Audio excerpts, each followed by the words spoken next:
Ladies and gentlemen, President of the Republic of Azerbaijan, Mr. Ilham Aliyev, and Vice President of the United States of America, Mr. JD Vance, will now sign the Charter on Strategic Partnership between the government of the Republic of Azerbaijan and the government of the United States of America.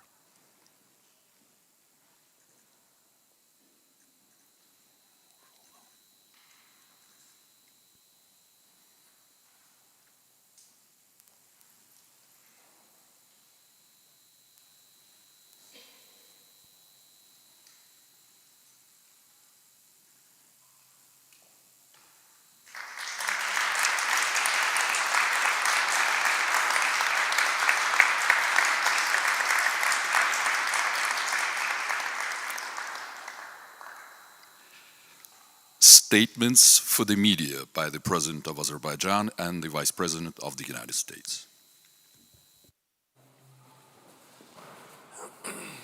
Dear Mr. Vice President, dear guests, ladies and gentlemen, it's a big honor for us to welcome Mr. Vice President on official visit to Azerbaijan. We had a very good conversation today, covering many issues of our bilateral agenda.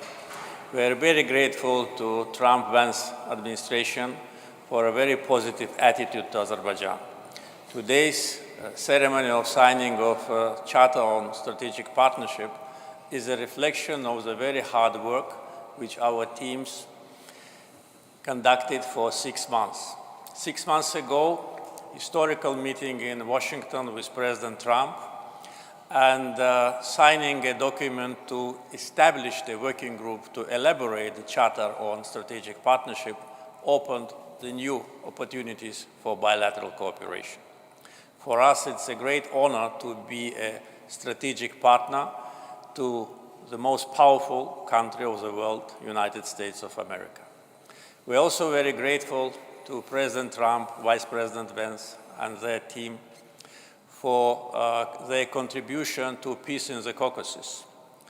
Last August, Armenia and Azerbaijan in the White House, in the presence of President Trump, initialed peace agreement, and also we signed joint declaration on peace, which President Trump signed also as a witness. And for these 6 months, we already live in peace. We are learning to live in peace, and we're very grateful to the United States government for this great contribution. Not only we lifted all the restrictions on the transit of cargo through Azerbaijan to Armenia, but we ourselves started to supply oil products to Armenia, thus beginning actually trade and beginning cooperation. One of the important results of Trump-Vance administration's efforts in our region is implementation of Trump Route for International Peace and Prosperity, TRIP, which will not only connect two parts of Azerbaijan, but also will be a very reliable, safe, and large-scale transportation corridor which will connect Asia with Europe through the territory of Azerbaijan, Armenia, and other neighbors, thus strengthening what has been achieved on the peace track in the region. Today, relations between the United States and Azerbaijan are entering absolutely new phase. In the charter which we signed with our dear guest, there are different directions of our cooperation. We will continue to work closely on the issues related to security, anti-terror operations. We will continue to work on the issues related to energy security. Azerbaijan today provides energy security with its natural gas resources to 16 countries.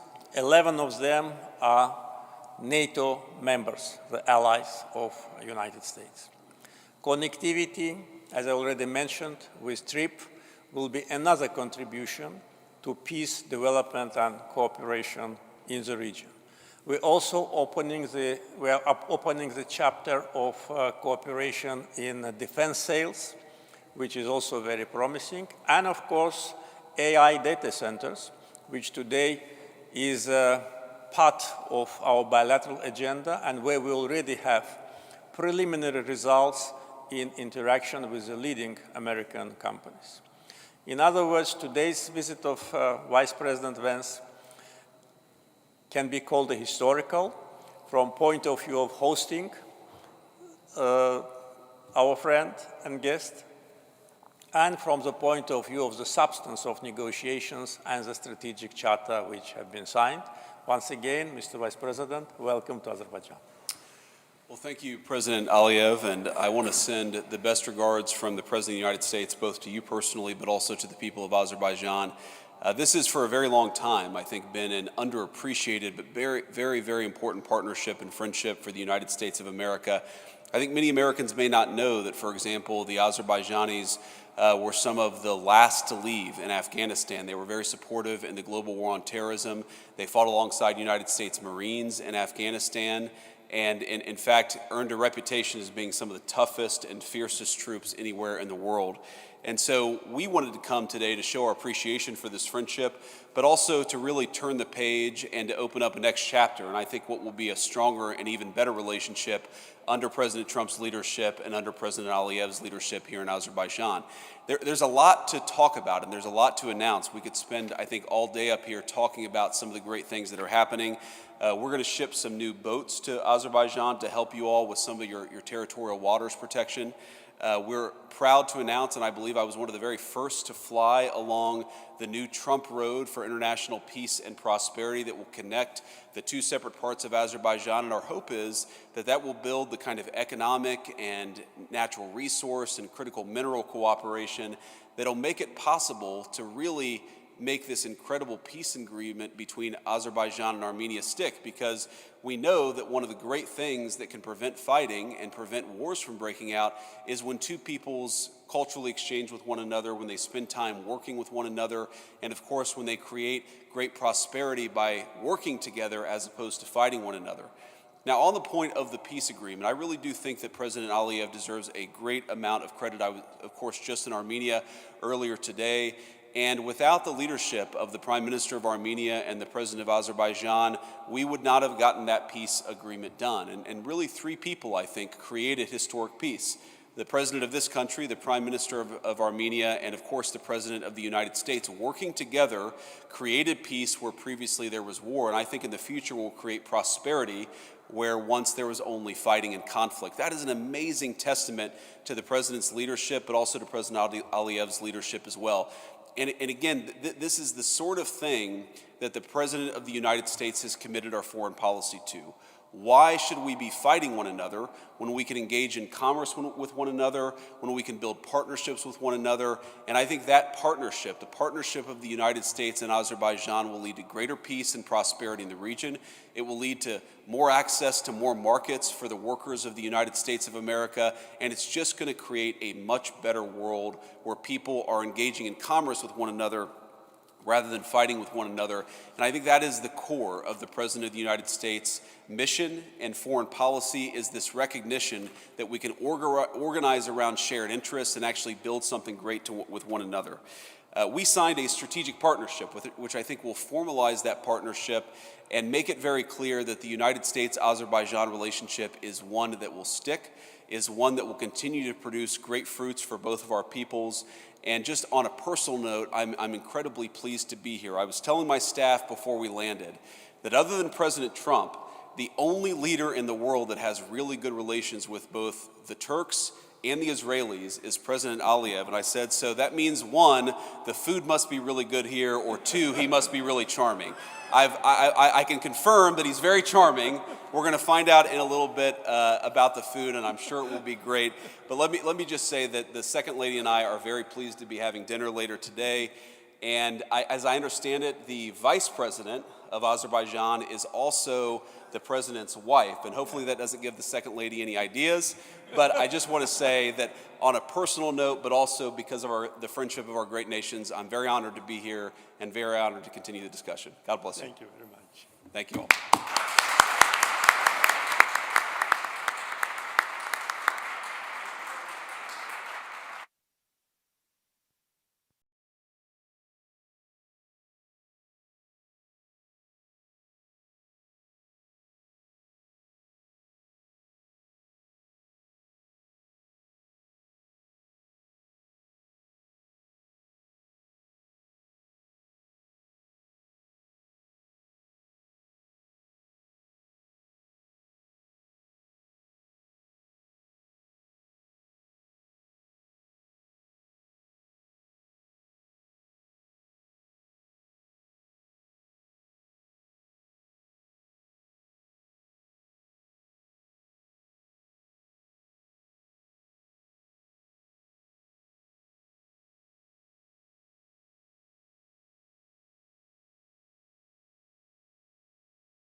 Ladies and gentlemen, the President of the United States. What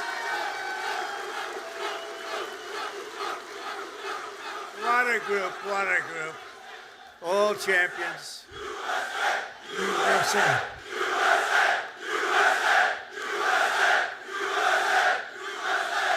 Well, thank you very much. A big hello. This is a special group of patriots, champions, winners. You are winners. Oh, I'd love to have your job. I'd love to have your job. And a very special hello to the greatest sailors anywhere on the seas, the incredible men and women of the United States Navy. Very special people. Thank you very much. It's a great honor. Great honor to be here. But I'm thrilled to be here among thousands of proud American patriots aboard the 100,000 tons, that's a lot of tonnage, forward deployed symbol of American might, power, and prestige, the legendary USS George Washington. This is some ship. They don't make them this way anymore, but we're not supposed to say that, but they really don't. This is great stuff. This is really an incredible GW, they call it GW, right? And we've come this afternoon to celebrate the strength and the skill and service of everyone on this ship. So we're going to all relax. We're going to have a good time. We're not going anywhere, you know. If you go back to Washington, it's like 2 o'clock in the morning. But I want to just tell you that you are special people, and we're going to have a little fun. And I'm going to tell you how great our country is and how well we're doing, because a year and a half ago, we had a different country than we do right now. Now we're the most respected country in the world. We're the hottest country anywhere in the world. And it hasn't taken too long, but I had no doubt. I just didn't know we were going to do it this fast. We've done it fast because of people like you. So I want to thank you very much. And I want to recognize a man that you all know well. And he's a tough cookie. He was formerly our Secretary of Defense, but now he is proudly known as our Secretary of War, Pete Hegseth.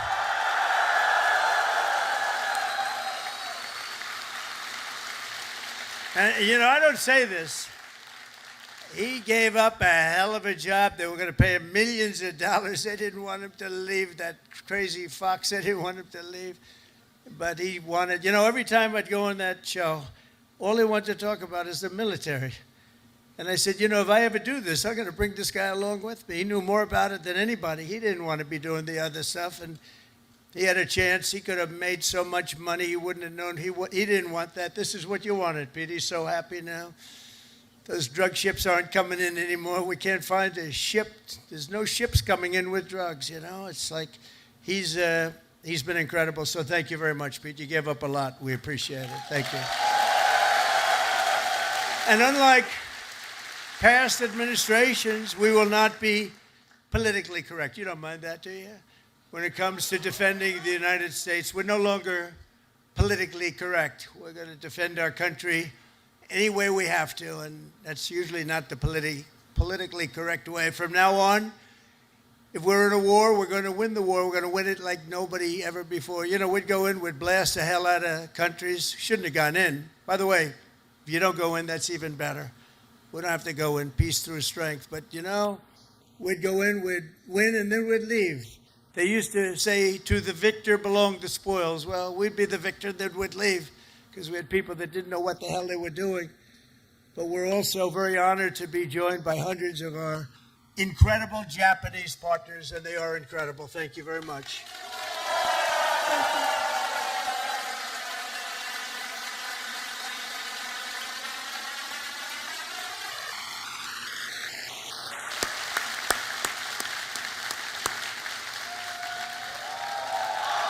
This woman, that's right.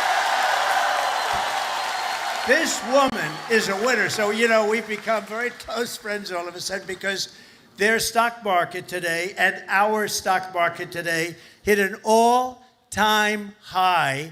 That means we're doing something right.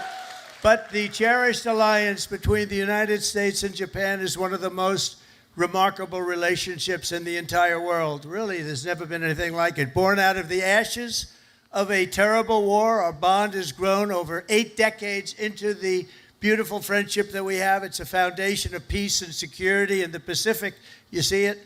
So on behalf of all American sailors stationed in this beautiful country, let's hear it for our allies and the Japanese self-defense forces and all of the Japanese people that we love and respect. And I have such respect for Japan and the country.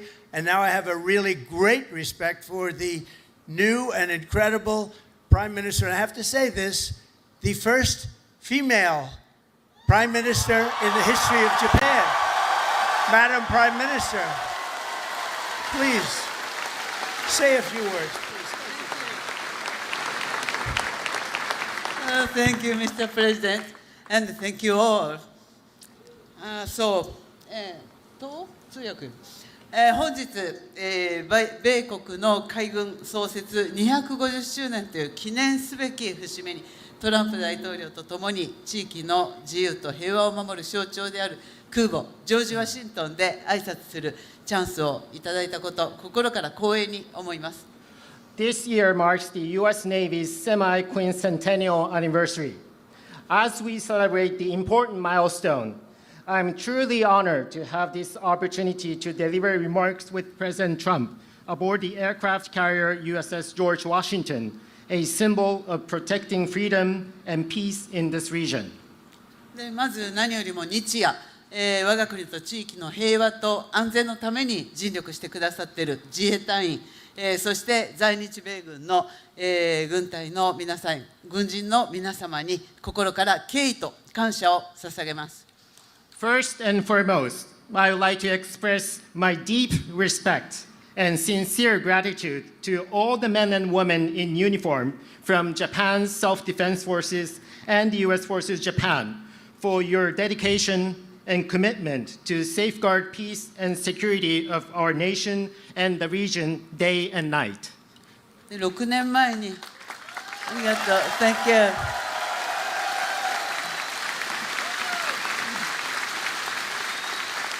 で6年前、この横須賀の地で、トランプ大統領と、亡くなった安倍晋三、総理が、日米が共に手を取り合って、この地域の平和と安全を確保していくという決意を示しました。6 years ago, at this same place here in Yokosuka City, the late Prime Minister Shinzo Abe and President Trump stood side by side and demonstrated their resolve that Japan and the United States would join hands to ensure peace and security in this region. 今ここに再び日米の最高指揮官が並び立ったこの機会に、私はその決意を引き継ぎ、インド太平洋を自由で開かれたものとし、そして地域の平和と繁栄の礎とする決意を新たにしました。Now, as the two commanders-in-chief of Japan and the United States stand together once again, I have renewed my determination to carry forward that resolve and to make the Indo-Pacific free and open so that it will serve as the foundation of peace and prosperity for the entire region. 今、我々はかつてないほど厳しい安全保障環境に直面しています。平和は言葉だけではなく、確固たる決意と行動によってこそ守られます。Now, we are facing an unprecedented severe security environment. Peace cannot be preserved by words alone. It can be protected only when there is an unwavering determination and action.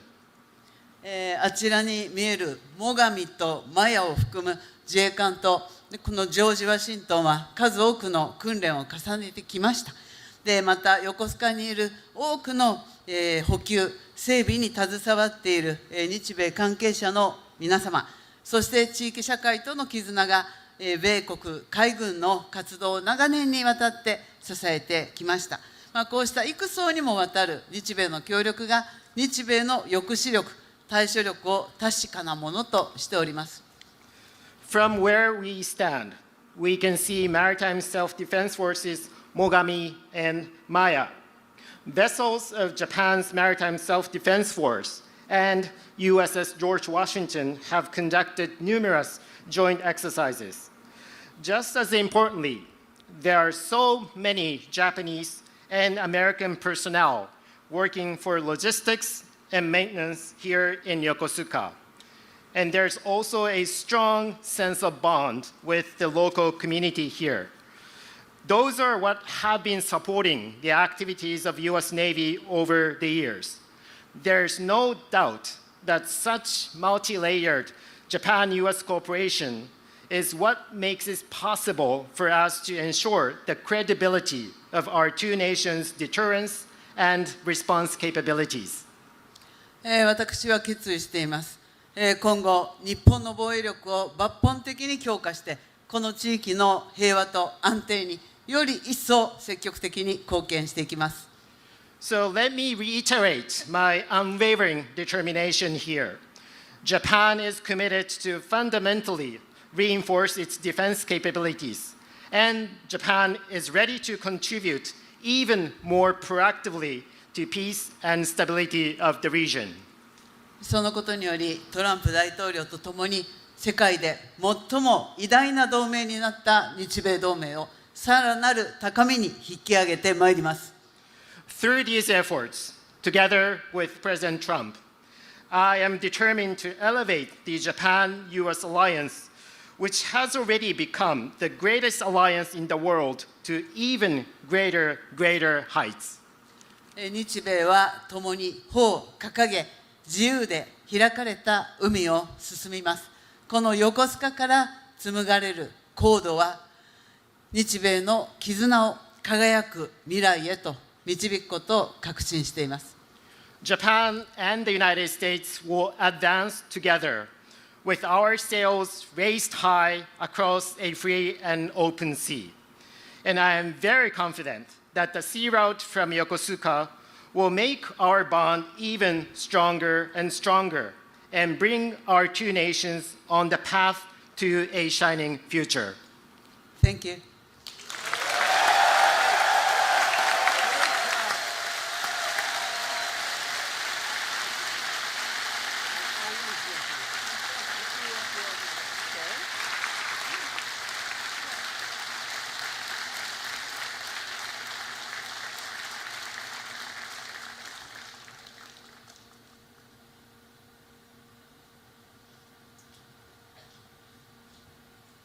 That was beautiful. Thank you very much.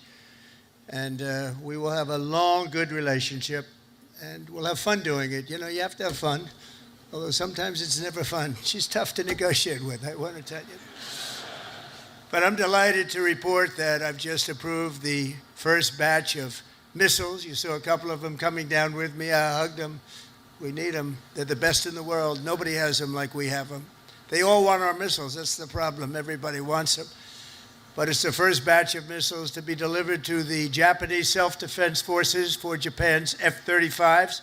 And they're coming this week, so they're ahead of schedule. So I just want to tell Madam Prime Minister, they've been waiting for those missiles, and we got them here right away as soon as I heard about it. I want to thank former Senator, a great gentleman, by the way. He was so popular, but I took him out, and I made him Secretary of State. I think he was born for it. Marco Rubio, thank you very much, Marco. Where are you, Marco? Great job. Great job. He was born for it. Ambassador George Glass, thank you very much, George. Good job you're doing. Thank you. And many of our outstanding uniform leaders with us today, including the head of the Indo-Pacific Command, Admiral Samuel Paparo. Where is Samuel? Oh, hello. Good, but these are good-looking people. Could make a movie with these guys. They're like Central Cat. Look at this group of people. Commander of the U.S. Forces, Japan, General Stephen Jost. Thank you, Stephen. Thank you very much. The commander of the 7th... Oh, that's a big deal. I think, do you want to switch jobs for 1 week? Only for 1 week, all right. 7th Fleet, big stuff. Vice Admiral Fred Kacher. Fred, thank you very much. That's great. And the commander of Carrier Strike Group 5, Rear Admiral Eric Pappy Andoze. Hello, Pappy. That's great. Good. Thank you very much. And of course, we can't forget about your command triad aboard the George Washington. There's nothing like this one. This is a beauty, and I hear you're commanding officer is a big Alabama football fan. You know, I love Alabama. I love Alabama. Captain Timothy Waits, and let me just say, roll tide. You know, I love Alabama. Roll tide. Where's Timothy? Where's Timothy? That was a hell of a game this week. I don't know how the hell you pulled that one out. That was. If you didn't win, I wouldn't have mentioned it. I would have just introduced you. I wouldn't have. But you came back from oblivion. Isn't it nice coming back? You know, coming back is good. Thanks as well to your XO, Captain Patrick Blind. Patrick. Where is he, Patrick? Patrick, thank you. Highly respected person. All of these people are the best. Look at them. I mean, you look at them. They could have any job they wanted. They could walk down to Wall Street, make a fortune. They wouldn't do that. They like what they're doing, and nobody does it better, as well as really one of the most important people on the ship. Have you ever heard of Command Master Chief Tony Roberts? Have you ever heard of him?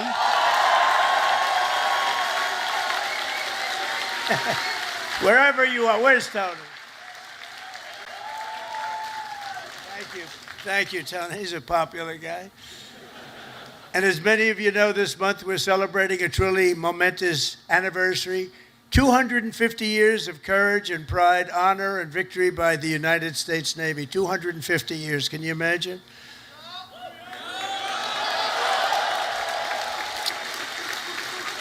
And 3 weeks ago, Melania and I flew to Naval Station Norfolk. I think many of you probably know that, and witnessed an unforgettable display of pure American dominance at sea. It was incredible to watch. They gave us some. Then I said, slow it down, costs a lot of money. Let's save it. You know, let's relax a little bit. They gave us some great display, from the thunderous roar of the guided missile destroyers, never saw anything like it, to the spectacular sight of nuclear submarines all over the place, to the unstoppable force of another great American aircraft carrier. One thing was clear, that no enemy will ever even dream of threatening America's Navy. There's no Navy even close, not even close. You hear about some of them doing ships, but nobody can do what we do. Nobody has what we have. And we also have the best equipment that rides along in those ships. You see that nobody makes equipment like we do. Nobody makes the ammunition, the weapons, the missiles, the planes, none of it. And if they do, the American sailor stands ready to crush them and sink them and wreck them and blast them into oblivion, right? We have to.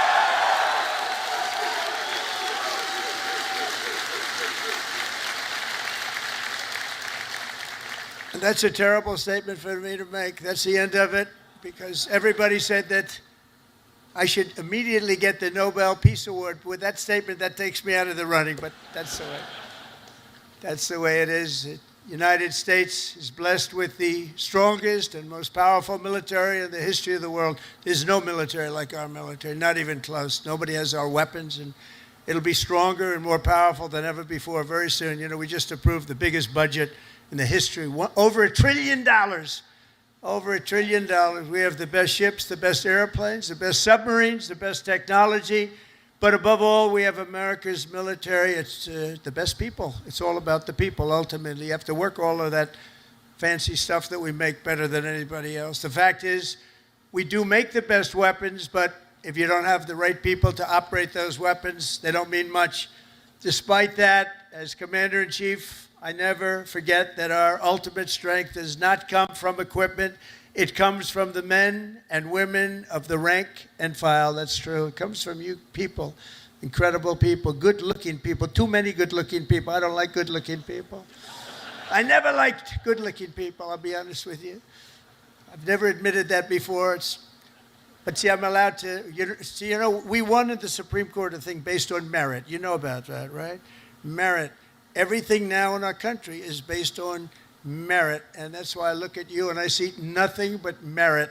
It's great to have a country back where we can go by merit now. We don't go by anything else except for talent and work and hard work, and it's such a big win. That was such one of the most important wins, and the will, patriotism, and spirit in your hearts is our single greatest weapon. The strength that you have is unbelievable. That's why as we make a record investment in our military. We've never spent so much, and we've never spent it more wisely, because now we watch it. We spend it properly. I'm also supporting an across-the-board pay raise for every sailor and service member in the United States Armed Forces.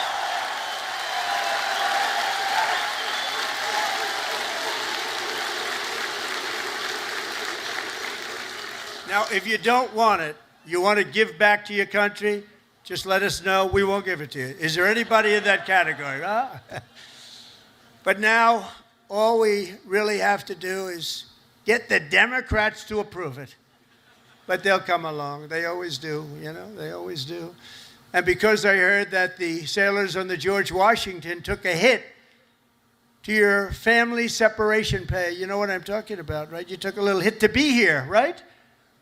By returning to the port, you returned early for this event. I am delighted to announce that as your sort of boss, I don't feel like your boss, but I guess I am. At least you'll be happy about this one. At my direction, we're going to make sure that you receive the full amount that you were owed for the deployment.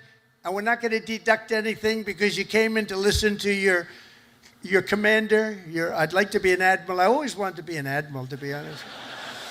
Don't tell the other people that I love so much. You know, they sit around the table, they have all those beautiful stars and stripes. But I'll tell you what I love. I will always love the admirals. I love those uniforms. And I look at these guys. I don't think I would have done very well if I had to compete with these people. They're too good. But I always felt that the Navy is a very special group of people. And I see it when I see you. I see it over the past 11 months. The spirit of our military has been soaring like never before. You know that. The spirit of our country has been soaring. After years of recruiting shortages, and we had bad ones. It was embarrassing, frankly. During my campaign, before the election, November 5th, after that, it all changed. After we won, it all changed. And now we have waiting lists with record numbers trying to join the U.S. Navy and all of the armed forces. We have literal waiting lists, and I'm pleased to report that 2025 was the Navy's single best recruiting year in many generations. That's pretty good, isn't it?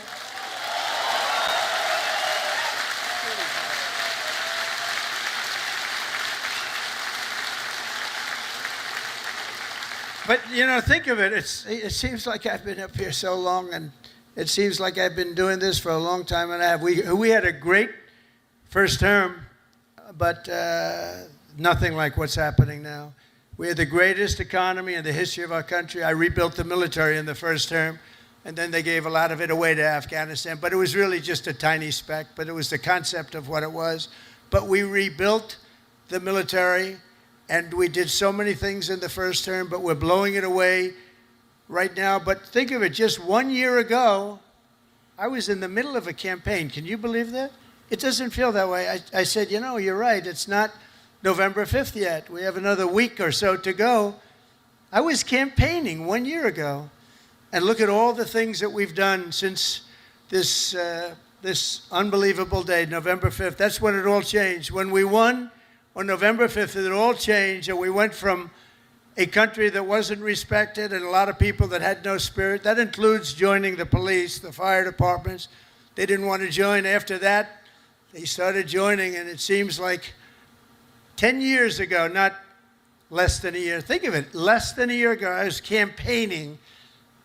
You know, we won the second election by a lot, so we had to just prove it by winning the third by too big to rig, I called it. It was too big to rig. And it was an amazing victory. And thank goodness we won, because we were in big trouble. We were in big trouble. But the new recruits, every sailor aboard this ship has answered a sacred call of duty to cross any ocean, fight any battle, and defend America and its allies with unwavering resolve. As you know, the George Washington is the only aircraft carrier on Earth that is permanently stationed overseas. It's permanent. Now, if you'd like to take a trip back to America, let's do it one time. Well, I'll join you. I'd love to join you. You know, when I landed on this, it doesn't feel like a ship. It's solid. This is a solid piece of stuff. These 4.5 acres of power and steel are the front line of American freedom in the Pacific. Every day you're taking risks to keep our country safe and to defend peace and security in this incredible part of the world, working with Japan, working with other nations. I just left Malaysia. We stopped a big war with, you know that, we stopped 8 wars. Can you imagine? In 8 months, I stopped 8 wars. Like, I stopped a war a month. Think of that. That's pretty good.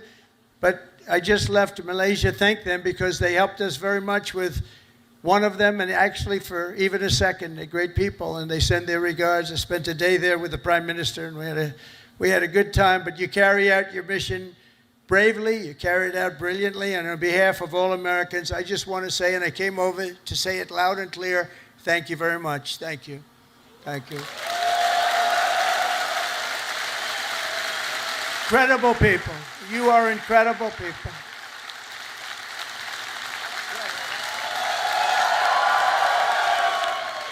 They actually have the best location, because if they're really good looking, they end up in Hollywood. You know, you're not going to, you have a great look, but you're not going to end in Hollywood. They can just see the back of your head, all the media. Look at all the fake news back there.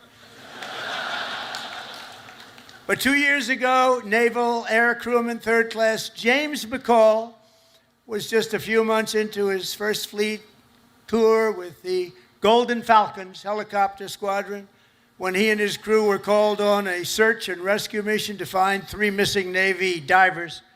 Incredible, brave guys, the divers. But they were stranded at sea and right off the Japanese coast. They were exhausted and assuming they were going to die. They assumed they were going to die. But with unbelievable focus and skill, crewman Nikol was able to find and help rescue all 3 divers in the water below, saving his fellow sailors. And James is with us today as a shipmate on this carrier. Crewman Nikol, thank you very much for your incredible bravery, and we salute you. Where is James? Where are you, James? Whoa. Come up, James. Get up here, James. Come up. Come up here. Look at this guy. He's a good-looking guy. Get out of here, James. I don't want you up here. No, come here, James. Nice to meet you. You want to say something? Come on.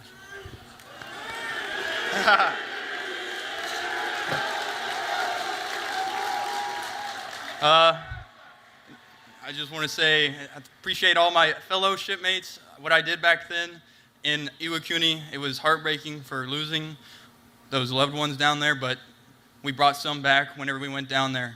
And just God bless America and all my fellow shipmates. Appreciate it. And stay a bad Larry.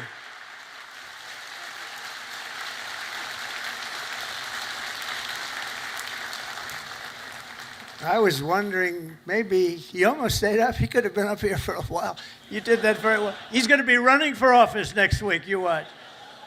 Great job, James. A lot of bravery, too. But as James' story reminds us, the Navy is a family and a team, and each of you has a vital role to play. Gathered here this afternoon are some of those whose toil and sweat gets our magnificent planes in the air and brings them safely back home. And we have the shooters and the gear dogs and the paddles and the white shirts and, of course, the blue shirts, the yellow shirts, the red shirts on the flight deck.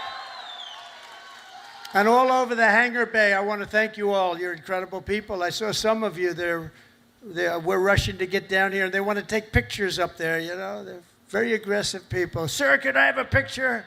They're supposed to be standing at attention. Sir, could I have a picture, sir? Yeah.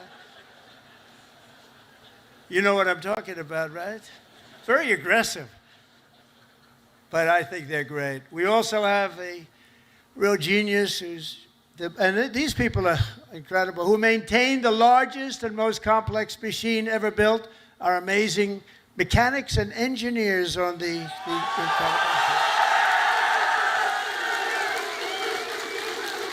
And I asked your captain, you know, I'm building aircraft, I'm building a lot of things, but I said, Captain, you got to tell me something. I know a lot about these ships. I know a lot about these things building. I want to know catapults. Which is better, the electric or the steam? Okay, ready? Are you guys, that's what you do, right? This is so much better. You know, they go out, hire a consultant for millions of dollars that was never on an aircraft carrier before. So they switched to electric. I disagree with it, but it's all right. Let me ask you, we're going to go steam first and then electric. Catapults, which is better? Electric or steam? I'm going to put it in order. Seriously, they're spending billions of dollars to build stupid electric. And the problem, when it breaks, you have to send up to MIT, get the most brilliant people in the world, fly them out. It's ridiculous. The steam, they said they can fix it with a hammer and a blowtorch. And it works just as well, if not better. And I love the sight of that beautiful steam pouring off that deck. With the electric, you don't have that. So, you know, we did the Ford in electric, the cost overruns, everything else. But, you know, I hope it's going to be okay. But I like steam. We're going to go back to steam. They changed just for the sake of changing. I said to the architect, have you ever designed a ship before? You know, he only did the biggest ship in the world, right? The Ford. But we're going to go back. Okay, now let me ask you the second question. Hydraulic for your elevators or magnets? You know, the new thing is magnets. So instead of using hydraulic, that you can be hit by lightning and it's fine. You take a little glass of water and you drop it on magnets. I don't know what's going to happen. So, you know, the elevators come up in the new carriers. I think I'm going to change it, by the way. They have magnets. Not every tractor has hydraulic. Every excavator, every excavating machine of any kind has hydraulic. But somebody decided to use magnets for your elevator. Maybe they're good. Which is better, hydraulic or magnets? What the hell is wrong with these people? Can I ask you, the top-ranking gentleman right here? Seriously, I'm putting out an order. I'm going to sign an executive order. When we build aircraft carriers, it's steam for the catapults, and it's hydraulic for the elevators. We'll never have a problem, okay? Do you agree? He agrees. Everybody agrees, but these people in Washington. All right. We're going to do that. I'm serious about it. It bothered me so much. I'd see the costs come in. They spend $900. This is not on my watch, so, you know, if it was on my watch, I would be very quiet about it. I wouldn't be talking about it. They spent $993 million on the catapults, trying to get them to work. And they had steam, which works so beautifully, and it has for 50 years, right? So we're going to go back. Seriously, fellas, I want to make that change. I'm going to do an executive order. I'm not going to let them continue to do this stuff. They're trying to make it work. They're trying so hard, and they have something that's perfect. So we're going to go back on that and the magnets. Thank you very much. And, of course, we cannot forget the daredevils and the pilots of the famed Carrier Air Wing 5, known as Team Badmen. What the hell is that all about? Who are they? They're bad. The elite air units aboard this vessel are storied squadrons like the Royal Maces, the Diamondback, the Argonauts, the Chippies, the Titans, the Tiger Tails, the Shadowhawks, and the Saberhawks. All great, brave people. They're all incredible. You're all incredible people. Do you know, they say, and I love it, I love aviation. I actually had a brother who was a pilot. And see, Biden used to say he was a pilot. He was a pilot, he was a truck driver, whoever walked in, he wasn't a pilot. He wasn't much of a president either, to be honest with you. That I can tell you. That we all know. But they say the hardest thing to do is landing a plane on an aircraft carrier. You ever hear that? And great pilots can do everything. They're great pilots, but they can't do that. It's a very special talent. So the people that do that are in this room, you're a very small group of people. Tremendously talented pilots cannot do it for a lot of reasons. There are a lot of reasons. A lot of it's right up here. So I have great respect. The hardest thing you can do as a pilot is land. You know that this ship is so big. But when you're up there in the Pacific or the Atlantic and the waves are crashing and it's getting dark, or it is dark, which is even worse. Getting dark is better. But when you're up there, they say it looks like a little needle in the ocean. It's just a very little thing, and you're landing on top.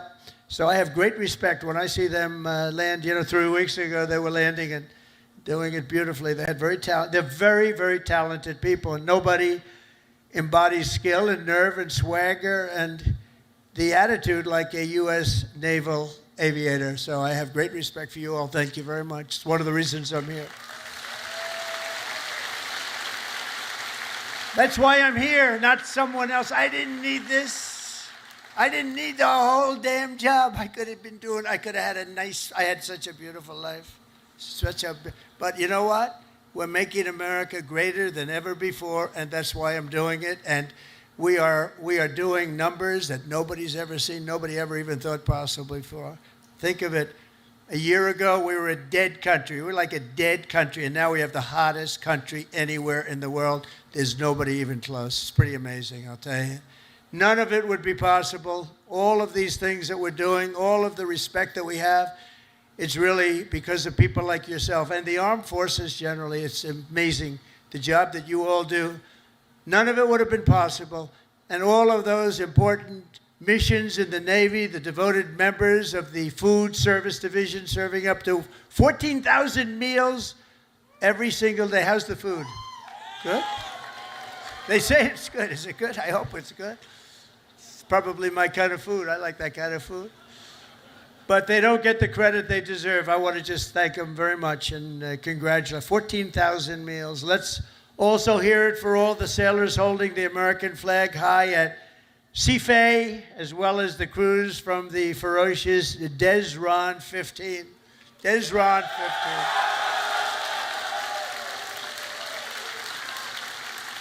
But together, the sailors here today give your very best to our nation. And as your commander-in-chief, I'm fighting every single day to ensure that we give you our very best also. We do.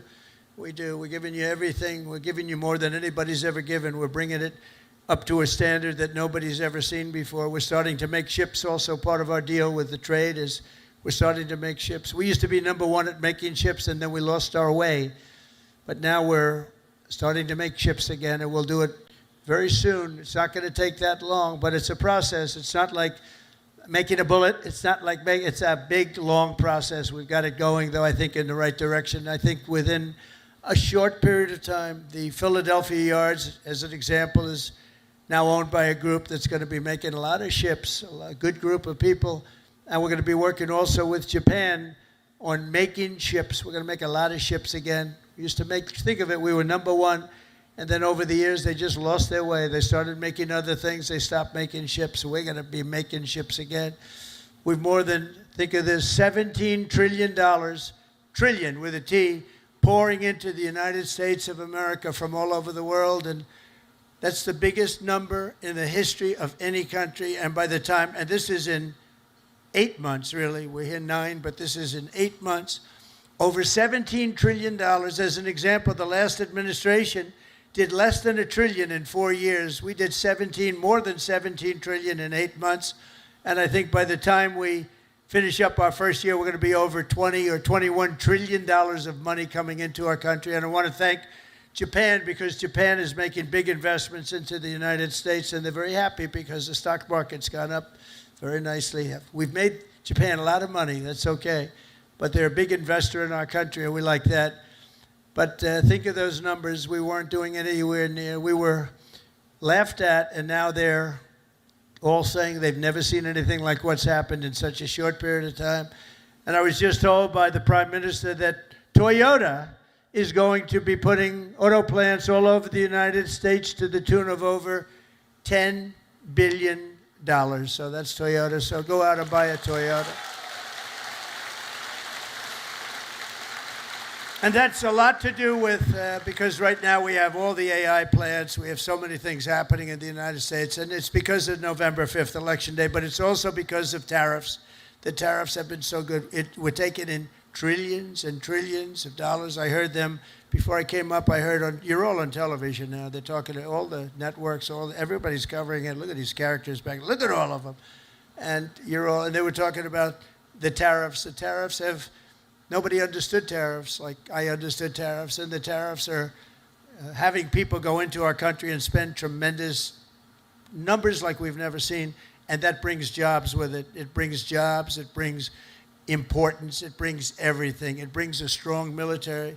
it brings a lot of things to other countries. I mean, if you look at some of the deals that we did, if India was going to go to war with Pakistan, and as you go to war, we're not going to do any trade. It was going to put big tariffs on both countries, and they said, well, I guess we're not going to go to war. 2 nuclear powers, we stopped it, but we stopped a lot of wars, tariffs. Without tariffs, we wouldn't have national security like we have it. We've never had national security like we have it right now. And literally a year ago, you had very little national security. You had people that didn't have a clue. American strength is roaring back like never before, and with your help, America is respected once more, and it is respected at levels that we haven't seen before.